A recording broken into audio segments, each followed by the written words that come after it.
హరి ఓం గురుదేవ్. శ్రీ గురుభ్యో నమః. మనం హిమాలయ పరంపరలో నా హిమాలయ జీవనం నుంచి నేను గ్రహించిన విషయాలని, నా అనుభవం నాకు అందించిన సత్యాలని మీతో పంచుకుంటూ వస్తున్నా. ఇప్పుడు కొత్తగా అందిన ప్రశ్న ఏంటంటే, క్రియాయోగం ఎంతవరకు అవసరం, దానివల్ల ఏమిటి, మనిషి జీవితంలో దానివల్ల దొరికే ప్రయోజనం ఏమిటి అనే ప్రశ్న అందింది. కరెక్టే. ప్రస్తుత కాలంలో క్రియాయోగ సాధన అత్యుత్తమమని, దానివల్ల ఏదైనా పొందొచ్చని చాలామంది చెబుతున్నారు వాళ్ళ అనుభవాల పరంగా. అలాగే చాలామందికి జిజ్ఞాస కూడా వస్తుంది, ఏదైనా పొందొచ్చు కదా, అయితే నేను తొందరగా ఆ సాధనలోకి వెళ్ళాలి, ఆ సాధన చేయాలి, ఆ గురువుల్ని కలవాలి, ఆ గురువుల ద్వారా నేను ఫలితాన్ని పొందాలి అనేది చాలామందికి వస్తున్న ఆకాంక్షనండి, ఆశనండి. క్రియాయోగం నా అనుభవపరంగా నేను చెప్పుకుంటూ వెళ్తున్నాను, మీతో పంచుకుంటున్నాను. క్రియా యోగం, ఇక్కడ రెండు పదాలు ఉన్నాయి. క్రియ అంటే యాక్షన్. మనం కర్మని జీవించాలి అంటే కర్మని పూర్తి చేసుకోవాలి, కర్మని మనం పూర్ణం చేసుకుని కర్మ జీవితాన్ని నెగ్గించుకుంటేనే ఈ జన్మరాహిత్యం అంటున్నాం. జన్మ అంటే కర్మతో ముడిపడి ఉంది. కర్మ లేనిదే జన్మ లేదు. జన్మకు కారణం కర్మ అయితే కర్మల కారణంగా మరో జన్మ, ఇంటర్లింక్డ్. కనుక కర్మ, యాక్షన్. ఇక్కడ చాలామందికి అనుమానం వస్తుంది, పూర్వజన్మ కర్మను నేను అనుభవిస్తున్నానా, కొత్త కర్మలు చేస్తున్నానా? పూర్వజన్మ సంచిత కర్మలు అవన్నీ ఉన్నాయని చెప్పుకుంటున్నాం. సో ఆ కర్మలు నేను అనుభవిస్తున్నానా ఇప్పుడు, లేదా ఇదేమిటో కొత్త చేస్తున్నానా? ఈ కొత్తదైతే దీనికి పర్యవసానం మరి ఎలా ఉంటుంది అనే అనుమానం వచ్చే అవకాశం ఉంది చాలామందికి. ఏదైనా సరే ముందు చేస్తున్న కర్మని దాన్ని జరుగుతున్నట్టుగా గుర్తిస్తూ ఉంటే, జరుగుతున్న దాన్ని ముందు దాని మీద దృష్టి పెడితే, చేసే ముందు విత్ అవేర్నెస్ అంటాడు, ఎరుకతో నువ్వు కర్మలోకి వెళితే, ఎరుకతో ఉంటూ కర్మలోకి వెళితే, ఎరుకతో ఉంటూ ఆలోచనని గుర్తిస్తే, ఎరుకతో ఉంటూ శరీరం మీద దృష్టి పెడితే, ఇక్కడ చూడండి, ఎరుక అనేది సెంట్రలైజ్డ్గా బేసిక్గా ఉంటే కనుక యోగం అర్థమవుతుంది, యోగత్వం సిద్ధిస్తుంది. ఆల్రెడీ నేను యోగి అయి ఉన్నాను, లేకపోతే యోగిని అయి ఉన్నాను అనే గుర్తింపు అప్పుడు వస్తుంది. అలా కాకపోవటం వల్ల, అంటే ఎరుక లేకపోవటం వల్లనే ఏదో జరిగిపోతుంది. జరిగిన తర్వాత ఎక్కడో ఒక్కసారి ఏదో ఏదో అనుకోనిది, ఊహించనిది ఏదైనా జరిగిపోయేటప్పటికల్లా ఏం జరిగిందని ఒక్కసారి వెనక్కి చూసుకోవటం, అక్కడికి వెళ్ళాక మొదలు పెడతాం. అప్పటికి చాలా విషయాలు చేయి జారిపోయి ఉంటాయి కదా. కాబట్టి ఇక్కడ మనం క్రియ, యోగం. ఇప్పుడు ఈ పూట, ఈ క్షణం ఏం క్రియ చేయబోతున్నాను, చేయాల్సి వస్తుంది. ఈ క్షణంలో నేను ఇప్పుడు చేయాల్సింది ఒక ఫోర్స్ ఉంటుందండి. ఎప్పుడు కూడా ఈ క్రియలు, కర్మపరమైన క్రియలు చేసి తీరాల్సిందే. ఆ క్షణం వచ్చినప్పుడు, ఆ కర్మను అనుభవించాల్సి వచ్చినప్పుడు, భోగించాల్సి వచ్చినప్పుడు ఒక యాక్షన్ జరిగిపోతుంది. జరగకుండా ఆపలేము. మనం రోడ్డు మీదకి వెళ్ళామనుకోండి, మంచి ట్రాఫిక్ ఉన్న రోడ్డు మీదకి, ఏముంది నాకేం పర్వాలేదు అనుకుంటూ మనం ఇల్లు దాటి రోడ్డు మీదకి వెళ్ళగానే నేనేం చేయకుండా ఉండగలను, నిశ్చలత్వం ఎక్కడైనా ఉండగలను అనేవాళ్ళు ఆ ట్రాఫిక్లోకి వెళ్ళిన తర్వాత చూడండి, మీరు పరిగెట్టాల్సి వస్తుంది. ఇటొకటి వస్తుంది. ఎటు పరిగెట్టాలో తెలియదు. ఒక్కొక్కసారి ఎటు వీలు దొరికితే, ఎటు సందు ఉంటే అటు పరిగెట్టేస్తాం. మరి అక్కడ నిశ్చలంగా ఉండగలను, నాకు నిశ్చలత్వం వచ్చేసింది, ఎక్కడైనా నాకు తిరుగులేదు. మరి ఆ ట్రాఫిక్ మధ్యకి నువ్వు వెళ్ళిన తర్వాత నీ యాక్షన్ నీ చేతిలో ఉందా? నువ్వు అనుకున్నది చేస్తున్నావా? నువ్వు అనుకున్నట్టుగా చేస్తున్నావా?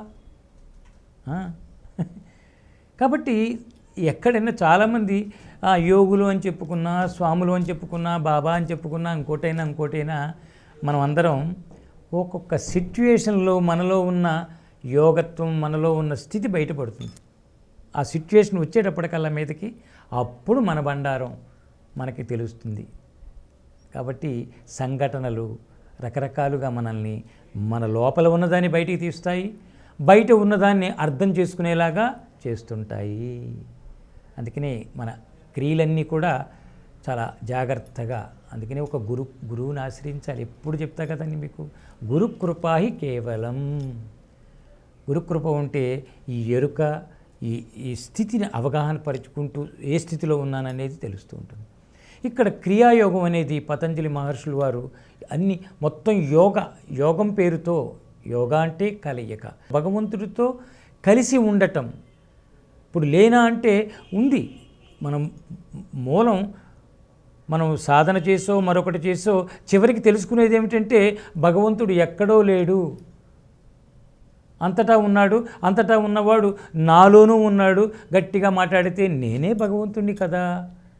మళ్ళీ ద్వంద్వం ఏమిటి, రెండెక్కడున్నాయి అనేది అక్కడెక్కడికో వెళ్ళిన తర్వాత బయటపడుతుంది. అది ఈ లోపులనే మనం ఒక మంచి సిద్ధత్వం, అనుభవ జ్ఞానం ఉన్న గురువుల దగ్గరికి వెళ్ళిపోయి వారి దగ్గర కనుక ఈ సత్యాన్ని ఒక్కసారి అర్థం కాదు, ఈ సత్యాన్ని మనం బేస్ చేసుకునేలాగా, మనలో లక్ష్యంగా పెట్టుకునేలాగా మనం భావనతో ఉంటూ కనుక మనం వెళుతూ ఉంటే ఆ యోగం అర్థమవుతుంది. కనుక యోగం పేరుతో ఆయన పతంజలి మహర్షులు వారు అన్నిటినీ డివైడ్ చేసుకుంటూ వచ్చారు. కర్మయోగం, భక్తి యోగం, జ్ఞానయోగం, ధ్యానయోగం, ఇవన్నీ యోగాలు, హఠయోగం, ఎన్నో చక్కగా చెప్పుకుంటూ వచ్చారు. ప్రాక్టికల్గా ఆయన ప్రపంచానికి అందించిన మహా యోగపరమైన ఖజానా అబ్బో ఎన్ని సెంచరీలైనా సరే ఈ మానవాళి ఉన్నంతకాలం అది ఏదో ఒక పద్ధతిలో ఎవరో ఒకరికి ఉపయోగపడుతూనే ఉంటుంది. కాబట్టి అలాంటి దాంట్లోంచి వచ్చినదే క్రియాయోగం. క్రియాయోగం అక్కడి నుంచి వచ్చింది, అందులో భాగం ఉంది, ఒక భాగం అది. కానీ ఈ మధ్య కాలంలో క్రియాయోగం అంటే జీవితం, క్రియాయోగం చేయకపోతే జీవితం కాదు అని భావనలు వస్తున్నాయి. సాధకుడుగా మారాలంటే క్రియాయోగం ఒకటే గొప్పది అని చెప్పేవాళ్ళు, భావించేవాళ్ళు ఉన్నారు.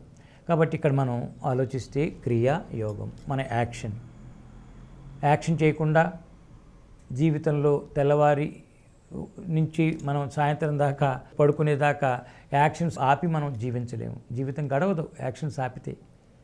ఎన్నెన్నో చర్యలు చేస్తూ పోవాల్సిందే. కొన్ని మన కోసం మనంగా చేసేవి, కొన్ని అవతల వాళ్ళ వల్ల, అవతల వాళ్ళ కోసం, అవతల వాళ్ళ స్థితిని బట్టి మనం ప్రభావితమై చేసేవి కొన్ని. ఇవన్నీ కర్మ కిందకే వస్తాయి. కర్మను తీర్చుకోవటానికి అవతల వాళ్ళ కర్మను మనం పంచుకోవాల్సి ఉంటే ఆ పంచుకోవటం అనే క్రియ కోసం క్రియలు జరిగిపోతూ ఉంటాయి. కాబట్టి మనం చేసే క్రియని మనం అర్థం చేసుకుని యోగత్వంగా ఒక కలయిక, సత్యంతో కలయిక, భగవంతుడితో కలయిక, నువ్వు నీతో కలిసి క్రియని చేయటం, నువ్వు నీతో కలిసి క్రియని చేసుకోవటం, నువ్వుగా మారి క్రియ చేయటం. నేను ఎప్పుడు చెప్తాను, నువ్వుగా ఉండు, be yourself. That is my thought always for me and for others. Be yourself. First of all నువ్వుగా ఉన్నావా? ఏ పాత్రలో ఉన్నావు? నువ్వుగా ఉన్నావా? ఒక పాత్ర పరిమితిలో ఉన్నావా? ఒక పాత్రకి బందీ అయి ఉన్నావా? పాత్రోచితంగా నువ్వు జీవిస్తున్నావా? ఈ ప్రశ్న మనకి ఉంటే కనుక మనంగా ఉన్నప్పుడు పూర్తి అవగాహనలో ఏ క్రియ చేసినా, ఏ చేష్ట నా నుంచి వచ్చినా, ఏ మాట వచ్చినా నేనే బాధ్యుడిని అవుతానప్పుడు. లేకపోతే వాళ్ళ వల్ల చేశాను, వాడి వల్ల చెడిపోయాను, వాడొచ్చి మోసం చేశాడు, ఇవన్నీ ఎవరికి? తన మీద తనకి అవగాహన లేని వ్యక్తికి, తన చేష్ట మీద తనకి అవగాహన లేనప్పుడే ఆ భావనలు, ఆ మాటలు వస్తాయి. కాబట్టి మనం యోగాన్ని అర్థం చేసుకోవటం, యోగ స్థితిని, యోగ మార్గాన్ని, యోగి యొక్క స్థితిని, లక్షణాలని అర్థం చేసుకుని జీవించడం అంటే క్రియలు, కర్మలు. కాబట్టి క్రియాయోగంలో యోగ క్రియలు కలగలిపి మావతార్ బాబాజీ అందించిన క్రియాయోగ సాధన ఏమిటంటే సామాన్యుడు కూడా చెయ్యగలిగే విధమైన ఆ క్రియాయోగ సాధన. క్రియాయోగం పేరుతో పతంజలి గారు చెప్పింది చాలా అద్భుతమైనది, అతీతమైనది, చాలా దానికి కొన్ని ప్రిపరేషన్స్ కావాలి, దాని ముందు వెనకలు చాలా కొన్ని యోగాలు సిద్ధింపజేసుకోవాలి, కొన్ని నేర్చుకుని ఉండాలి.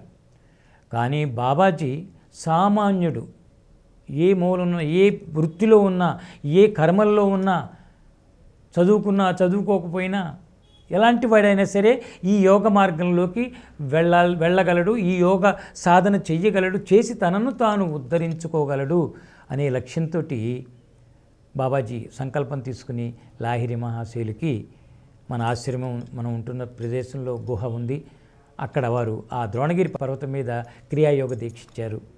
ఓకే, కాబట్టి ఇక్కడ క్రియాయోగం అంటే అసలు ఏమిటి అని మన ప్రశ్న వేసుకుంటే, మన ప్రతిక్రియ భగవంతుడికి చేరేలాగా, భగవంతుడి తత్వానికి దగ్గరగా, ఒక ధర్మబద్ధంగా, ఇంకొకరికి బాధ కలగకుండా, మన కర్మ తీరేలాగా,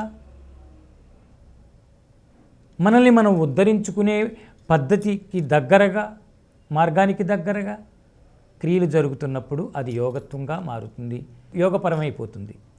సో ప్రతి క్రియని యోగంగా మార్చుకోవటం. ఇక్కడ నేను చాలా చోట్ల తిరుగుతూ వచ్చాను, నా ప్రయాణం అంతా కూడా అన్వేషణే, ఈ రోజుకి అప్పుడు కూడా నేర్చుకోవటమే, గురువుల దగ్గర నుంచి ఎక్కడ ఏది నీ కొత్తగా నేర్చుకున్నది. ఒక్కొక్కసారి మనం నేర్చుకున్నవి మరుపులోకి పోతూ ఉంటాయండి, మాయ, మనోమాయ. సో ఒక్కొక్కసారి సత్యం తెలుసు నాకు అనిపిస్తుంది, మళ్ళీ అది ఆ టైంలో గుర్తుకు రాదు. అప్పుడు ఏదో చిన్న పిల్లవాడి నుంచో, ఎక్కడో ఒక పువ్వు నుంచో, ఎక్కడి నుంచో ఒక చోట నుంచి మనకు సత్యం అందించబడుతూ ఉంటుంది సృష్టిలో ఏదో ఒక పద్ధతిలో.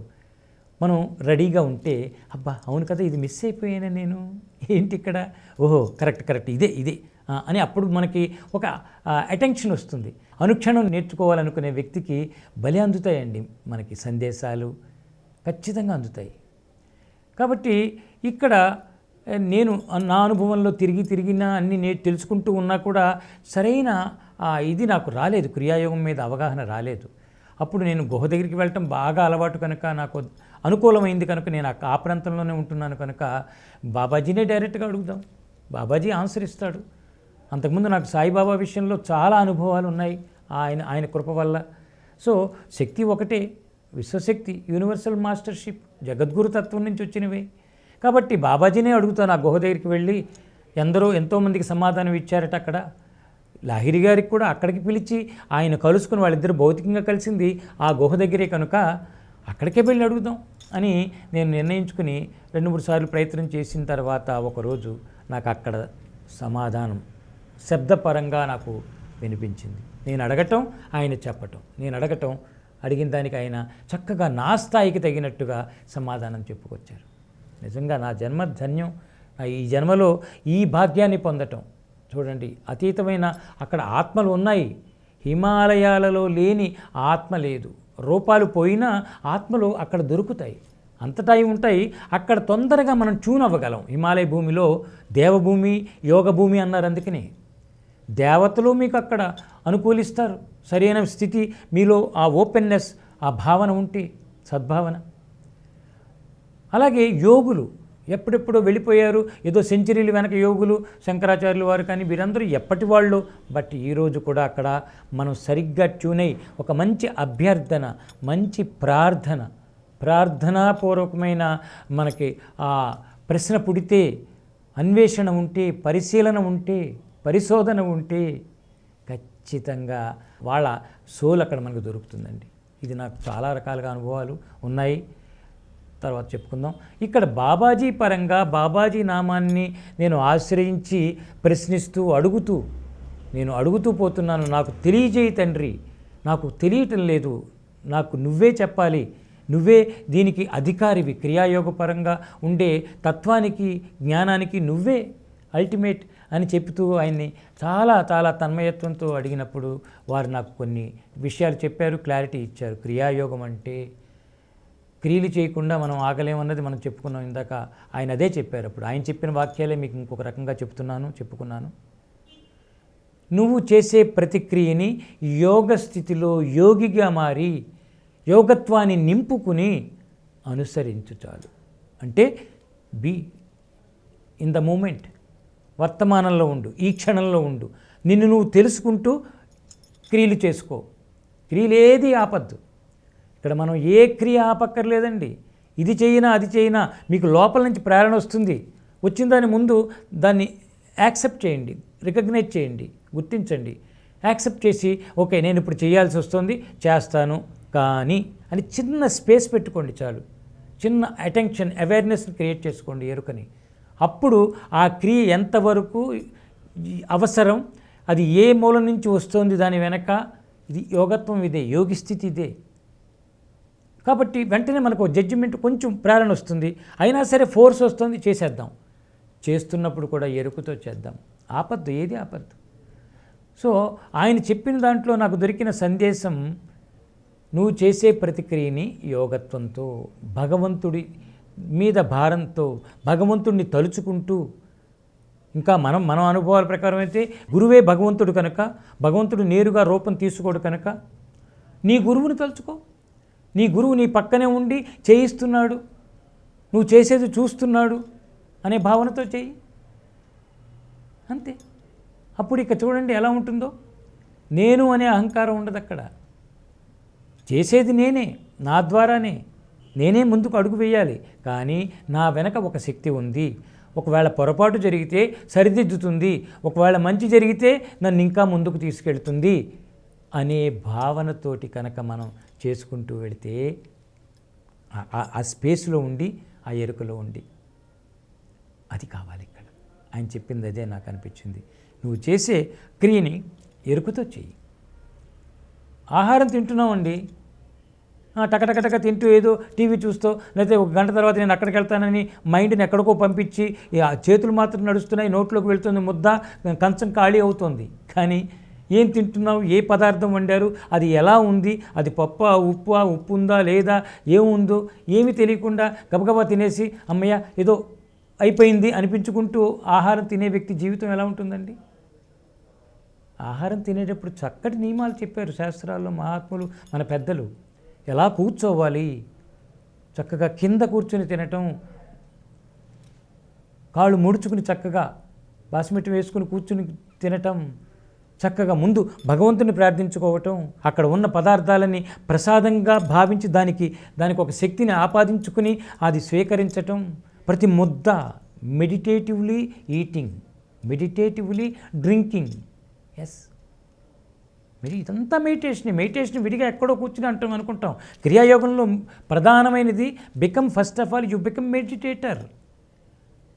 నువ్వు ఏకాగ్రతతో చెయ్యి, నువ్వుగా మారి చెయ్యి, నువ్వు చేసే పనిని గుర్తించి చెయ్యి. కాబట్టి ఆహారం తింటున్నప్పుడు కలుపుకోవటం దగ్గర నుంచి అన్నం జోడించటం, ఆ పప్పుని అన్నంతో జోడించటం, కలపటం పద్ధతిగా చేతితో తినడానికి ఒక విశిష్టత ఉంది. చెంచాలతోటి వాటితోటి తింటూ ఉంటారు, అది వాళ్ళ పద్ధతి అనుకోండి. మన పద్ధతులు మా పెద్దలు నేర్పింది చేతితో తినటం. ఈ చెయ్యి ఇక్కడ మనకు ఎనర్జీ ఉంటుందట అరిచేతిలో. సూక్ష్మంగా ఆలోచిస్తే ఎన్ని సూత్రాలు ఉన్నాయండి. ఆధ్యాత్మికం అంటే అదేదో విడిగా చేసేది కాదు, మనం జీవితంలో అనుసరించే ప్రతి క్రియలోనూ ఆధ్యాత్మికత నిండి ఉంటుంది. సో చేతితో తిన్నప్పుడు ఇక్కడ ఇలా మనం కలుపుతున్నప్పుడు ఇక్కడ ఉన్న చేతిలో ఉండే, అరచేతిలో ఉండే ఆ డివైన్ ఎనర్జీ జోడింపబడుతుంది ఆ పదార్థంతో. చక్కగా మనం కలుపుతూ ఉంటే భావన మెత్తగా అవుతుంటే నేను కలుపుకుంటున్నాను, నేను అక్కడ మన స్థితి ఇన్వాల్వ్ అయి ఉంటుంది. సో ఎంత మెడిటేషన్ చూడండి. సో కలిపిన తర్వాత అది మెత్తగా అయిన తర్వాత, అనుకూలంగా అయిన తర్వాత, చక్కగా అన్ని రెండు పదార్థాలు కలిసిపోయిన తర్వాత చక్కగా అప్పుడు తింటూ ఉంటే తీసుకుని ఆ ముద్దని చేతి నిండా చక్కగా అది ఆస్వాదిస్తూ ఉంటే అంత ప్రతీది అనుభూతి ఇక్కడ లోపలికి వెళ్ళిన తర్వాత నమిలిన తర్వాత మింగిన తర్వాత ఇక్కడికి వచ్చింది. ప్రతీది అనుభవమే ఇక్కడ. అనుభవ జ్ఞానం అంటే ప్రతి క్రియ వెనక, ప్రతి క్రియలోనూ మీరే ఉంటే ప్రతీది అనుభవం ఇస్తుంది. అదే ఆయన చెప్పింది. పూర్ణంగా ఏకాగ్రతతో నువ్వు క్రియలు చేస్తే అది యోగత్వంగా మారిపోతుంది, యోగం అయిపోతుంది. యోగ స్థితికి నువ్వు వెళ్ళిపోతావు. ఏ క్రియని, ఏ చేష్టని నువ్వు మిస్ అవ్వకు, ఎరుకతో చేస్తూ ఉండాలి. కాబట్టి ఇది ఒక మంచి సింప్లిఫైడ్ ఫారంలో మనం క్రియాయోగాన్ని మనం అనుసరించటం. తర్వాత యోగ క్రియలు ఉన్నాయి, చాలా ఉన్నాయి. ప్రాణాయామం బేస్డ్గా, ప్రాణాయామం మెయిన్. క్రియాయోగంలో ప్రాణాయామం, ప్రేమతత్వం, ధ్యానం, 3 అంశాలు చెప్తారు బాబాజీ. ప్రాణాయామం ఇన్వాల్వ్ అయి ఉంటుంది క్రియాయోగ సాధనలో. మనం ఆల్రెడీ రోజు శ్వాస పీలుస్తున్నాం, ఆ శ్వాస మీద దృష్టి పెట్టండి. క్రియాయోగంలో భాగం అది. శ్వాస అనేది మన క్రియాయోగంలో చెప్పబడింది అంశం, ప్రధాన అంశం శ్వాసే. బ్రీతింగ్, ఇన్హేలింగ్, ఎక్సేలింగ్, ఉచ్ఛ్వాస నిశ్వాసలు రెండు ప్రధానంగా మనలో జరుగుతూ ఉంటాయి. అవి జరుగుతున్నాయి కనుకనే ప్రాణశక్తి. అందుకని క్రియాయోగ సాధనకి ప్రాణశక్తికి లింక్ ఉంది, క్రియాయోగ సాధనకి ఆత్మశక్తికి లింక్ ఉంది. ఇవన్నీ కలగలిసి ఉన్నాయి, ఇంటర్లింక్డ్ ఇవి.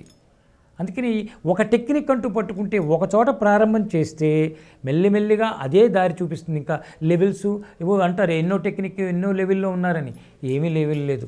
ఆ ప్రయాణం ఒక రోడ్డును పట్టుకుంటే, సరైన రోడ్డుని అలా వెళ్తూ ఉంటే, మనం చక్కగా దీక్షగా నడుస్తూ ఉంటే భావనతోటి ఆ రోడ్డే ఎన్నో అనుభవాలు ఇస్తుంది, లెవెల్స్ మార్చేస్తుంది, స్థితులు మార్చేస్తుంది. కాలంతో పాటు ప్రయాణం, కాలము దూరం రెండు కలిసాయి అనుకోండి, మనలో స్థితి మార్చేస్తాయి ఆ రెండు కూడా. మనం దీక్షగా విశ్వాసంతో నడుస్తూ వెళ్ళిపోతూ ఉంటే, ప్రయాణం చేస్తుంటే. అలాగే ఈ సాధనలో ఒక గురువు ద్వారా మనం ఒక టెక్నిక్, ఒకటి ఏదో మార్గం తీసుకుని ఒక స్టెప్ పట్టుకుని ముందు ఆ స్టెప్ నుంచి నడుస్తూ ఎక్కుతూ ఉంటే మెల్లిమెల్లిగా మన శక్తి అనుసారం పై మెట్టుకు చేరుతాం, ఒకరోజు ఖచ్చితంగా చేరిపోతాం. కానీ ఏ మెట్టు మీద ఉన్నానో అవగాహనతో వెళ్ళిన వ్యక్తి అనుభవ జ్ఞానాన్ని పొందుతాడు, కర్మల్లో ఇరుక్కోడు, అజ్ఞానం వైపు వెళ్ళడు. ప్రతి క్షణం జ్ఞానవంతుడిగా జ్ఞానాన్ని, కొత్తదనాన్ని తెలుసుకుంటూ వెళ్తూ ఉంటాడు. కాబట్టి మనం చేసే ప్రతిక్రియని యోగంగా భావించి, ఈరోజు నాకు ఈ యోగం, ఆ యోగం పట్టిందిరా నీకు అంటూ ఉంటారు. నీకు కారు యోగం పట్టిందిరా, నీకు మంచి బిల్డింగ్ కట్టుకున్నాడు అనుకోండి, మంచి గృహయోగం వచ్చింది రోయ్ అంటూ ఉంటారు. యోగాలే అన్నీ కూడా. మరి యోగంలో ఉంటేనే కదా మనం పొందుతాం అనేది మనం చెప్పుకుంటున్నాం. కాబట్టి సాధనలో ప్రతిక్రియా యోగమే. నువ్వు జీవించే జీవితంలో ప్రతి అడుగడుగునా యోగత్వమే. కాబట్టి ఇక్కడ నా దృష్టిలో క్రియాయోగం అంటే ఎరుకతో జీవించటానికి తగిన ప్రతి చర్యని, ప్రతి చేష్టని, ప్రతి క్రియని నువ్వు భగవంతుడికి ఆపాదిస్తూ, భగవంతుడు కారణంగా నేను జీవిస్తున్నాను, భగవంతుడు నాకు ఈ పని ఇచ్చాడు, ఈ క్రియ చేయమంటున్నాడు అని ఆయన్ని ఆధారం చేసుకుని, ఓకే నేను పూర్వజన్మలో చేసుకొచ్చిన ఈ జన్మలో ఇప్పుడు నేను భగవంతుడు నమ్మి నేను జీవిస్తున్నాను అనుకుంటూ కనుక క్రియలు చేసుకుంటూ వెళ్తూ ఉంటే అది ఒక స్థాయిలో ప్రథమంగా బేసిక్ ఫౌండేషన్ లాగా జరిగిపోయే క్రియాయోగ సాధన ఇది అని నాకు అర్థమైంది. ఆయన బాబాజీ చక్కగా వివరించి చెప్పారు నాకు. జన్మించటం ఒక క్రియ, మరణించటం మరో క్రియ. ఈ రెండు క్రియలు అయిపోతున్నాయి. రెండింటికి మనమే కారణం. జన్మించటానికి నేను చేసుకున్న కర్మలే. మరణించటం, ఎప్పుడు ఆ మరణం రావాలో, ఎందుకు వస్తుందో, ఎలా వస్తుందో, అక్కడ కూడా నా కర్మలే. సో ఈ రెండు క్రియలు ఫిక్స్ అయిపోయి ఉన్నాయండి. జన్మించటం పూర్వజన్మ కారణంగా ఈ జన్మ దొరకటం, ఒక ప్రత్యేకమైన క్షణంలో జన్మ తీసుకుని బయటికి ప్రపంచంలోకి రావటం తల్లి గర్భం నుంచి, అది కూడా పెద్ద కర్మ, పెద్ద యోగం. రెండవది అక్కడ సిద్ధంగా ఉంది, మరణం అనే క్రియ ఖచ్చితంగా నిర్ణయమే ఉంది. ఆ క్రియకి మనం చేసి తీరాల్సిందే, ఆ క్రియలోకి వెళ్ళాల్సిందే, ఆ క్రియని యాక్సెప్ట్ చేయాల్సిందే. రెండింటినీ యోగంగానే తీసుకోవాలి. జన్మించటం యోగమే నాకు. రేపు దొరికి వచ్చే మరణం కూడా ఒక యోగమే, మంచి పర్పస్ ఉంది దాంట్లో. అది కూడా భగవంతుడి యొక్క అనుగ్రహమే మరణం కూడా అనే భావనలో మనం ఈ రెండింటిని మనం యాక్సెప్ట్ చేస్తే బ్యూటిఫుల్. రెడీగా ఉంటే మరణానికి, ఆ మహాక్రియకి. సో ఈ రెండింటి మధ్యన జరిగే ఒక మంచి క్రియ జీవితం. ఇది మహాక్రియ. ఈ రెండు ఫిక్స్ అయ్యి రెడీగా ఉన్న క్రియలైతే జరిగిపోయింది, జరగబోయేది రెండు ఫిక్స్డ్. రెండింటి మధ్యన మనకి అందరిది అవగాహన రాని మహాక్రియ ఒకటి జరుగుతూ ఉంటుంది అనుక్షణం. అదే జీవితం. జీవించటం అనే క్రియని ఆర్ట్ ఆఫ్ లివింగ్ అంటామే. జీవించటం మహాకళ, మహాక్రియ, మహాయోగం.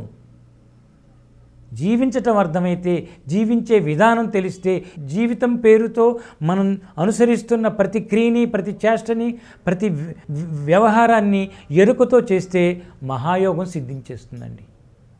ఎస్, అందుకని మానవ జన్మ అదృష్టం అదృష్టం అదృష్టం. మానవ జన్మ అంత అదృష్టం మరొకటి లేదు. ఈ జీవితాన్ని చక్కగా ఎంత వెరైటీగా జీవించవచ్చండి. పొద్దున్నే లేచిన తర్వాత మీరు ఎలా అనుకుంటే అలా ప్లాన్ చేసుకోవచ్చు. భగవంతుడు మనకి స్వేచ్ఛనిచ్చాడండి ఈ క్రియలు చేయటంలో. కొన్ని క్రియలు కర్మకారణంగా వచ్చినా కూడా మనం జడ్జిమెంట్ వివేకం మన చేతిలో ఉంచాడు. పూర్వజన్మకు సంబంధించిన కార్యం క్రియ చేయాల్సి వచ్చినా కూడా ఈ ఎరుకలో ఉంటే మనం అండర్స్టాండింగ్తో ఉండి కనుక మనం అడుగు వెయ్యబోతూ ఉంటే, అడుగు వెయ్యాలనుకుంటే మళ్ళీ చాయిస్ మీకు దొరుకుతుంది. You can change sometimes. మీ క్రియని మార్చుకోవచ్చు, కర్మని జాగ్రత్తగా దాని షేప్ మార్చుకోవచ్చు. గొడ్డలితో పోయేదాన్ని గోటితో తీసేయచ్చు. ఛాన్స్ ఉంది. అది మనిషికి ఇచ్చి ఉంచాడు భగవంతుడు. అందుకని ఈ యోగత్వాన్ని యోగంగా భావించి జీవితాన్ని యోగంగా భావించి మన క్రియలని, చేష్టల్ని, మాట తీరుని, చూపుని వీటన్నిటినీ కనుక ఒక యోగత్వంగా యోగ స్థితిలో కనుక మనం అనుసరిస్తూ వెళితే మన ద్వారా జరిగే ప్రతి క్రియ కూడా క్రియాయోగమే, మహాయోగమే అనేది నాకు అర్థమైంది. ఎందుకంటే జీవితం చాలు, ఎన్ని variety of actions, variety of thoughts, variety of people, ఎన్ని ఉన్నాయి చూడండి, ఎన్ని రకాలు ఉన్నాయో. ఒకసారి సాయంత్రం మనం లిస్టు రాసుకుంటే అడుగడుగు అణువుని ప్రతి క్షణాన్ని ఇల్లు దాటి గడప దాటి మెట్టు దిగిన తర్వాత గేటు తీసుకున్న తర్వాత రోడ్డు మీదకి వెళితే మీరు రోడ్డు మీద కనిపించిన వ్యక్తి మీరు నడుస్తుంటే అసలు ఇవన్నీ ఒక్కసారి గుర్తిస్తే మనం ఒక వీడియో తీసుకున్న తర్వాత చూసుకోండి ఎంతమంది ఎన్ని పక్కల చుట్టూ అటు ఇటు అటు లోపల బయట ఎన్ని జరుగుతున్నాయి, ఎన్ని వింతలు అంటే అనవసరం చాలా వాటిని వదిలేయాలి. అసలు గుర్తిస్తే ఎన్నెన్నో మన ద్వారా మన బయట మన ముందు మన వెనుక జరిగిపోతున్నాయి. కొంచెం అవగాహనతో ఉన్న వాళ్ళకి అవసరమైనవి గుర్తించి కొన్నిటిని తీసేస్తూ పోవచ్చు. కానీ చాలా పెద్ద వ్యవహారం మన ద్వారా జరుగుతుంది. క్రియ పేరుతో, కర్మ పేరుతో, జీవితం పేరుతో. కనుక క్రియాయోగం అనేది ఏమిటి, ఎందుకు అంటే జీవితం కోసం, అది మనిషిగా జీవించడం కోసం, మనిషిలో ఉన్న ప్రేమని బయటికి తీయటం కోసం, తనను తాను ప్రేమించటం కోసం క్రియాయోగం.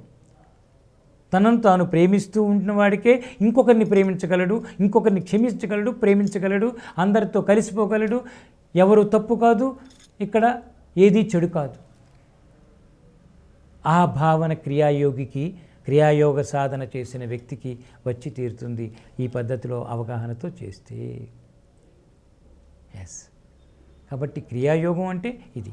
దీనికి తర్వాత చూసుకుంటే ప్రాణాయామం బేస్డ్గాను శాంభవి ముద్ర, ఇవన్నీ కొన్ని ముద్రలు కలిపారు, చక్కగా ఉంచారు. ఇవన్నీ చేసుకుంటూ ఆ ముద్రలను అనుసరిస్తూ మనం చక్రాలు బేస్డ్గా మనలో ఉన్న ఆ 7 చక్రాలని, మళ్ళీ అక్కడున్న పంచతత్వాలని, మళ్ళీ ఆ తత్వాలకు ఉన్న దేవతలు, ఆ తత్వాలకు ఉన్న మంత్రాలు, ఇవన్నీ కలగలిసి ఉంటాయండి క్రియాయోగంలో. ఇవన్నీ కలగలిసి ఉంటాయి. కనుక అది ఒక లాంగ్ జర్నీ. అది ఆ యోగ మార్గంలో. యోగము అంటే పూర్తిగా శరీరము, మనసు, తన్ మన్ ధన్ అంటారు. అలాగా మంత్రయోగం ఉంది, తంత్రయోగం ఉంది, యంత్రయోగం, 3 కలుస్తాయి క్రియాయోగంలో. 3 కలుస్తాయి, కలగలిసే ఉంటాయి. ఖచ్చితంగా మంత్రయోగం ఉంది. ఇక్కడ మంత్రాలు మనం కొన్ని ఆధారం చేసుకోవాలి, కొన్ని ముద్రలు తంత్ర సాధన చేసుకోవాలి. శరీరాన్ని ఆధారం చేసుకుని యంత్రం, కొన్ని ముద్రలు ఉంటాయి, చక్రాలు ఉంటాయి, కొన్ని రకరకాలు పెట్టుకుంటారు. ఇవన్నీ కలిపి చెప్పారు అక్కడ, అన్నీ చెప్పారు పతంజలి మహర్షి. కానీ మహావతార్ బాబాజీ చాలా సులభ సాధ్యంగా అందరూ చేసేలాగా ఆయన చక్కగా ఇచ్చుకొచ్చారు. ఇక్కడ ఒక్కొక్క సంస్థ ఒక్కొక్క పద్ధతిలో ఆ సాధనని నేర్పుతున్నారు. ఇక్కడ నాకు అందినదైతే బీ న్యాచురల్, సహజంగా ఉంటూ, ఎరుకలో ఉంటూ, నువ్వు చేసే క్రియలను అర్థం చేసుకుంటూ, మెల్లిమెల్లిగా ముందు జీవితం అర్థమై ఒక ప్రశాంతత వస్తే, ఒక ఎరుక నిలబడితే, బలపడితే, అక్కడ కొంచెం యోగ క్రియలు అవి ఇప్పుడు గురువులు చెప్పే కొన్ని అంతర్ముఖ సాధన బయట చెప్పకూడదండి. మా గురువులు నేర్పింది అది. అంత తొందరగా బయటకు చెప్పక నాన్న, అవి చెప్పకూడదు. ఏం చెబితే అందరికీ తెలుస్తుంది, నేర్చుకుంటారేమో అంటే ఎవ్వరూ నేర్చుకోరు నాన్న. నువ్వు చెప్పేస్తే నేర్చుకోవడం జరిగిపోతే, వాళ్ళు పొందేస్తే ఇక ఇవన్నీ ఎందుకు? కాబట్టి కొంతవరకు ఇన్ఫర్మేషన్ పర్లేదు. నీ అంతర్ముఖ సాధన గుప్తంగానే ఉంచు. నీ ద్వారా వచ్చే చేష్టలు మాట తీరువును బట్టి వాళ్ళు ప్రభావితులవుతారు, వాళ్ళు ప్రేరణ పొందుతారు. అటువంటి జిజ్ఞాస బాగా పెరిగిన తర్వాత అలాంటి వాళ్ళకి గుప్తంగా 1-to-1లో నేర్పటమే కానీ మాసుగా సామూహికంగా కొన్ని బయట పెట్టకూడదు, నేర్పకూడదు అనే విషయాన్ని నా గురువులు నేర్పారు. కనుక నేను ఎక్కువగా సాధన అతీతమైన నేను నేర్చుకున్నవి కొన్ని బయటకు చెప్పను, ఎందుకంటే అవి అవసరం లేదు. ప్రేరణ కోసం మనం మాట్లాడుకుంటున్నాం కనుక బాబాజీ కూడా అందుకనే మరి ఎంతైనా చెప్పగలరు. ఆయన ఎంతో ఉంది ఆయన దగ్గర. మహా అవతార్ ఆయన, మహా అవతార్ అంటే చూడండి. సో కానీ ఏం చేశారు ఆయన? ఇక్కడ మొదలు పెడితే ఇంకా నాలోంచే వస్తుంది జ్ఞానం. ఆయనకి తర్వాత నాకు బయటికి వెళ్ళి అడగటానికి లేదు, లోపల నుంచే చెప్తారు నాకు. ఒకసారి ట్యూన్ అయితే యోగులతో, సద్గురువులతో, మహాత్ములతో, సిద్ధులతో మనం ట్యూన్ అయితే ఆత్మపరంగా అంతర్ముఖ స్థితిలో ఇక బయట లేరండి, బయట ఉండరు. నామం ఉండదు, రూపం ఉండదు. ఇంకా లోపల నుంచే గైడెన్స్. ఆత్మగురువు అయిపోతాడు.